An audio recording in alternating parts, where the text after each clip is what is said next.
1. La manifestazione è stata cancellata, ma l'Ance Veneto si riunisce col Consiglio sempre sul tema dell'IMU e del patto di stabilità.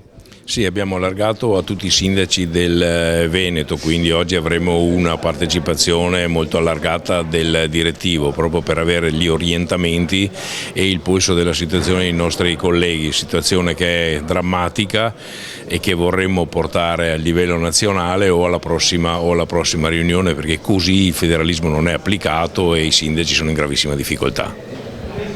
Quest'IMU da tempo Ance Veneto ribadisce che non è dei comuni, però lo Stato agisce sempre in direzione totalmente opposta.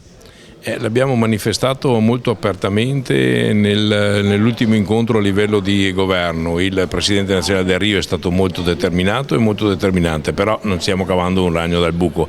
Temo proprio peraltro che questo spostamento sia anche per dare la possibilità al governo di riprendere fiato e quindi ragionare sull'argomento. La situazione vera è che l'IMU impostata tanto sulla prima casa quanto sulla seconda e sulle attività in questa maniera non è accettabile e non sarà accettata da parte dei sindaci.